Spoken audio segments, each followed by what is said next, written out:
Hi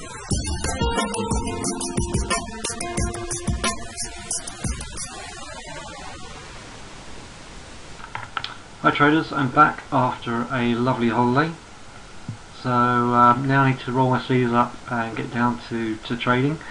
I managed to get a quick video in on Saturday before I went away for a 3-day walking holiday. And I called the long into the 50 and the 200 here off of these lows. So we had a higher low here. We moved right into 11,700 and sold off. We got 30 minutes before the close here, so this is not the closing bar on the Dow futures, so look out for that. Now as long as we close above this level here, 11,500, I would be reasonably optimistic that we can at least perhaps stay up here and possibly attack it and come non-farm payroll on Friday, which is the crux of this week. Then we'll see how we go. But if you just pan back from these markets, you know, this big sell-off here, a higher low, and then we've got this leg up to the 50 and the 200. Obviously the 50 and the 200 massive resistance, and ordinarily the first test of the 50 and the 200 following a move like that is normally a short. So if we end up with something of a reversal bar under here, if we start to break down here tomorrow, Thursday, ahead of non-farm payroll, we've also got this support down here, but it could spell trouble. But in the meantime, as long as this closes above 11,500, then we're in with a shout to hold up here and possibly even break through on Friday. But I suspect we'll have a couple of attempts to get through here, maybe fall back to 11,300 area. And if we are going to break through, I expect the move down here to be bought and that to push through there. So, not trading this at the moment. I wouldn't want to short this with the 8 and 20 down here. So just sit tight and just let's see where that one goes. If you traded that right into that 11,700, well done. Little hammer bar here on Friday to suggest that that could move up, and that's given us the move. Gold sideways. With these positive equity markets, the gold is sideways. Major resistance. That hangman bar there could drag that down. If we start to break the low here, 1809, we could see some temporary pullbacks here. In the run up to non-farm, we may find we just move sideways here. If you're long on the back of this hammer, just get a stop to break even. Maybe a little bit lower down there, 1770 say, give it some room, see if it can flap around and then break up. If you're not in that, I would say tight. You could put an order it to go long above on a break of 1840, but your stop would have to be 1780 if you want to go long that. Let's look at silver, because silver's been very interesting. Yeah, I suggested this was a kiss and tell, so break up, pull back. We held the trend line and we're moving up. Slightly higher close again. If you're in this, just stay in, because this is looking good. Now, not sure if it's going to get up to 44, 45, but this is, you know, this kiss and tell, this trend line break up, and the holding of this area here is crucial. And this could just move a little bit sideways and run up. Let's look at the corn.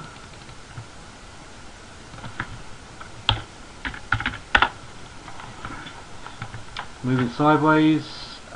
Still think this will hold up. May get a pull back to 75.50, but that looks good. Right, let's look at oil. Invents today showed a big build up. So we've got something of a hangman there with a lot of resistance above here.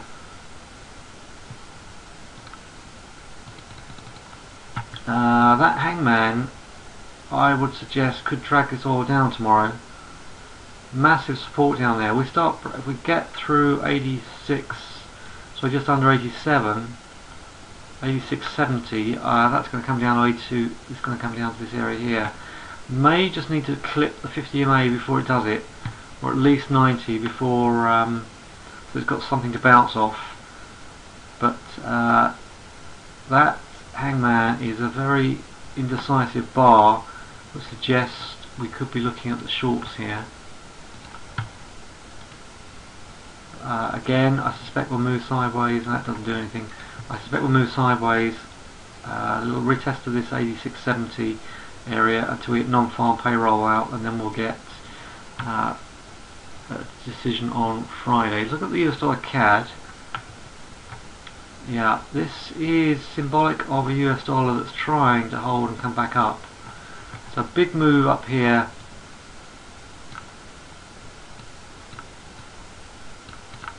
Now look at that, sitting as a hammer on major support. So this strength in the US dollar versus the CAD could provide evidence that that oil is going to struggle up here with a strong US dollar. Had some strong orders, some strong data from the US today, so that we've seen some strength in the dollar here. So that strength in the dollar could push this US dollar CAD through the 200 and up. So if we start to get a break through 98.24, I would expect that to push through that resistance and get back up to parity. But basically what we've had is we've had a big move to the upside. This is a pullback to the 50. The pullback to the 50 has been bought, and we're now looking to see if we can get back up here. Pound versus the US dollar. This pound's in trouble. We broke the trend line here, we came back to kiss it, and we sold off. We've got 8 and 20 cross up here. I wouldn't short it because you've got major support down here, but just be wary. This, I haven't got any UK data up tomorrow. Have a look.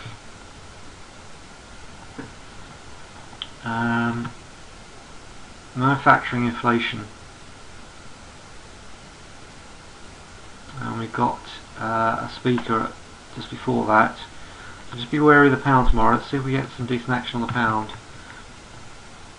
When it's a 50 EMA break, you could short that at 162.76, but you're going to need a big stop at least above there, and you've got support down there at the 200, so I wouldn't short it. Euro pound. Sideways. Pound at the moment is weaker than the euro over the last couple of days, or certainly today. I would look to see if this can gain momentum. It's just consolidating now. This could break up. Euro US. Like the pound, this is in trouble. Let's do some closer analysis on this. We are looking like a triple top drop.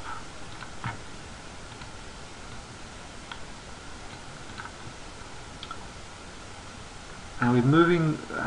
This has been very difficult to trade recently. The last couple of weeks. Looks to me as if this reversal bar up here and 2 days of selling could drag this right down. We've had a test of the 50 EMA. I don't think this retest of the 50 EMA is going to hold. So I'd be looking to see if this can come down to 140, 141. It's not tradable yet. I would just stand aside and watch. Aussie US. Very, very hesitant bar there, but we have got the 8 creeping through. We may just need a retest of this 105.85 and before this is ready to come off. We've got a gap to the 8. I think we're going to come down here, touch this area here, and possibly move to the upside after this 50 EMA break.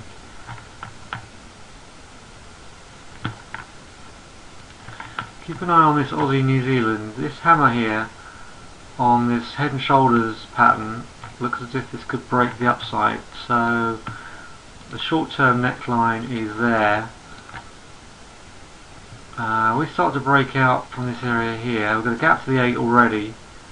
That could bust up through 127. So watch out for that Aussie New Zealand. To trade it,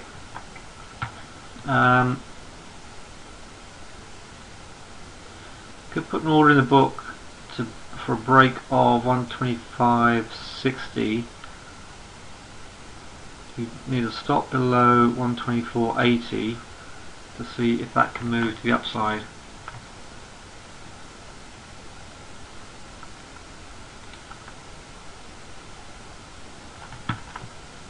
Euro yen showing great weakness.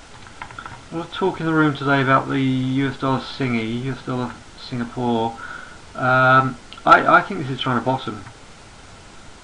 This 120 is major support. If we start to get closes above 121, keep an eye out on this one. I think this US dollar Singy could move up. So we're in an apex here. So this moves to the upside, sell off. This moves to the upside, sell off. But if we hold here, nothing to trade here at all at the moment for my money. Start to get a move above 121. I would look to go long that. See if we can get up to 125. Right, we're 20 minutes off the close of the equity markets here, and we are seeing some buying. So the move into 11,700 on the Dow futures was sold into, understandably the 50 and 200 there, but at these lows it's getting bought.